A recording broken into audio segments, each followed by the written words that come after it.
நமக்குன்னு சொந்தமாக ஒரு வீடு இருக்காதா அப்படிங்கிற ஏக்கம் நம்ம பலருக்கும் இருக்குது. நமக்கு தகுந்த மாதிரி ஒரு வீட்டை வாங்கிட மாட்டோமா அப்படிங்கிற ஏக்கமும், அட்லீஸ்ட் ஒரு சின்ன இடம் நம்ம பேரில் இருந்தால் கூட ஃப்யூச்சரில் நம்ம ஏதோ வீடு கட்டிடலாமே அப்படிங்கிற ஆசையும் பல பேருக்கு இருக்குது. அந்த ஆசையை நிறைவேற்றுறதுக்கு போட்ட நகையெல்லாம் விற்று கஷ்டப்பட்டு ஒரு லோனை வாங்கி வாழ்நாள் பூரா நம்ம கடனாளியாக இருந்தாலும் பரவாயில்ல, நம்ம குழந்தைகளாச்சும் சொந்த வீட்டில் இருக்கட்டுமே அப்படிங்கிற ஒரு ஆசையில் ஒரு வீட்டை வாங்கிடுறோம்.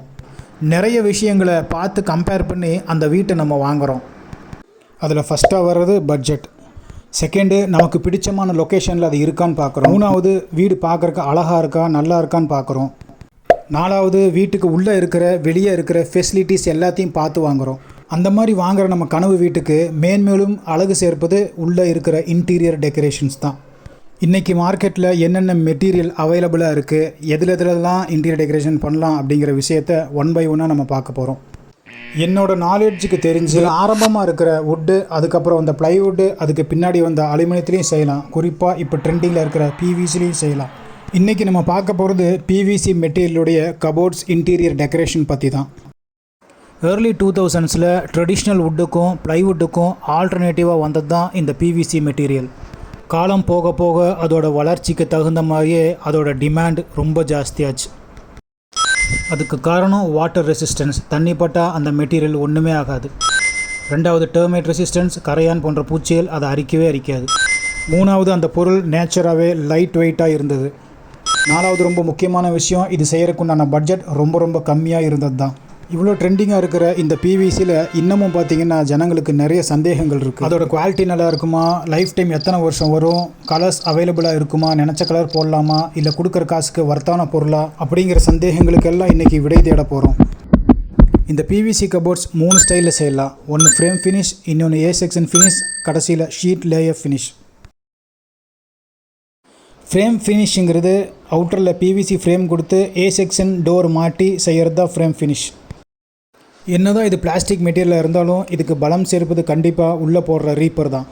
இதுதான் ஏ செக்ஷன். இந்த ஹோல்ஸில் ரீப்பரை போட்டு ஆப்போசிட் ஹோல்ஸில் ஷீட்டை சொருகி மேலே கீழே லெஃப்ட்டு ரைட்டு 4 பக்கமும் இதே மாதிரி பண்ணி பேஸ்ட்டு போட்டு எல்லாங்கிள் போட்டு டைட்டாக டோர் செய்கிறதுக்கு பேர் தான் ஏ செக்ஷன் ஃபினிஷ்.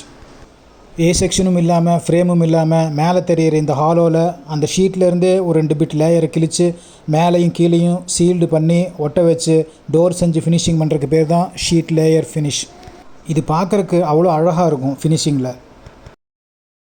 கலர்ஸ்னு பார்த்தா classy finish, matte finish, marble design finish and texture finish, அப்புறம் கடைசியாக வர்ற கான்ட்ராஸ்ட் கலர் ஃபினிஷ். இதோட பாசிட்டிவ்னு பார்த்தா ரொம்ப லைட் வெயிட்டாக இருக்கிறதுனால ஹேண்டில் பண்ணுறதுக்கு ரொம்ப ஈஸி. வாட்டர் ரெசிஸ்டன்ஸுங்கிறதுனால தண்ணி பட்டால் எதுவுமே ஆகாது. சப்போஸ் அந்த டோருக்கு எதாவது ஆனால் கூட ஒரு சின்ன பட்ஜெட் செலவு பண்ணால் அந்த டோரை ரீப்ளேஸ் பண்ணிடலாம். கரையான் மற்றும் மற்ற எறும்புகளால் பூச்சிகளால் இந்த மெட்டீரியலுக்கு எந்த பாதிப்பையும் கொடுத்துட முடியாது. ஒரு மொத்த வீட்டுக்குமே 1 வீக்லேருந்து 10 டேஸ்க்குள்ளே கம்ப்ளீட்டாக எல்லா ஒர்க்கையும் ஃபினிஷ் பண்ணிட முடியும். அதே மாதிரி பட்ஜெட் ரொம்ப கம்மியாக. கிளாசி, மேட்டு, டெக்ஸ்சரு, மார்பிள் ஃபினிஷிங், எந்த கலர்ஸை நீங்கள் சூஸ் பண்ணாலும் ஒரு 6 கலர்ஸ் 7 கலர்ஸ் ரேண்டமாக எப்போவுமே கிடைக்கும். குறிப்பாக வேலை செய்யும்போது டஸ்ட்டு அந்தளவுக்கு பறக்காது. மார்க்கெட்டில் 3 விதமான பொருட்கள் அவைலபிளாக இருக்குது. ஒன்று லைட் வெயிட்டு, ரெண்டாவது லைட் ஹெவி, மூணாவது ஹெவி. உங்கள் விருப்பம் போல் பட்ஜெட்டுக்கு தகுந்த மாதிரி எது வேணால் நீங்கள் சூஸ் பண்ணி போட்டுக்கலாம். எல்லாமே ஒர்த்து தான். இத்தனை நிறைகள் இந்த பொருளுக்கு இருந்தாலும் ஒரு சில குறைகளும் இதுக்கு இருக்க தான் செய்யுது. செக்ஷன் போட்டு டோர் அடிக்கும்போது நாளடைவில் அந்த பேஸ்ட்டு விட்டு ஒரு 5 வருஷம் 6 வருஷம் கழித்து டோர் இறங்கி கழுறதுக்கு வாய்ப்புகள் ரொம்ப ஜாஸ்தி.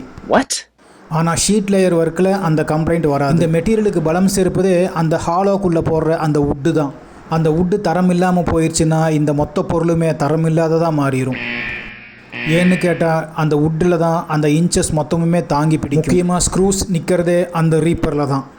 இந்த பொருள் லைட் வெயிட்டாக இருக்கிறதுனால சின்ன குழந்தைகள் அதை பிடிச்சி தொங்குனா கண்டிப்பாக கழண்டு வந்துடும். திரும்பவும் நம்ம மாட்டுற மாதிரி ஆயிரும்.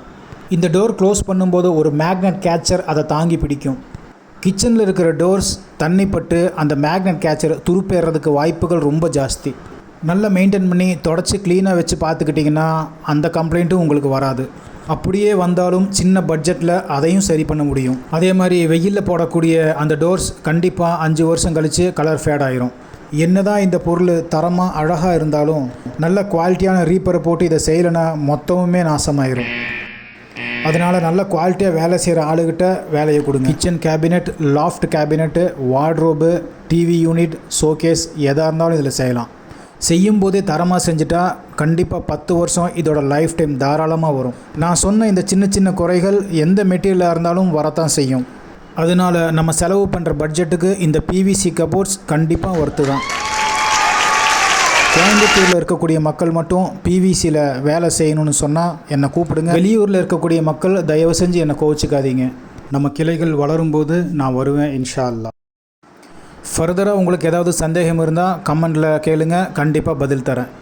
வீடியோவை பிடிச்சிருந்தால் லைக் பண்ணுங்கள், அப்புறம் ஃப்ரெண்ட்ஸுக்கு ஷேர் பண்ணுங்கள். நம்ம சேனலை மறக்காமல் சப்ஸ்கிரைப் பண்ணுங்கள். நான் உங்கள் கோவை அகமது. அஸ்ஸலாமு அலைக்கும்.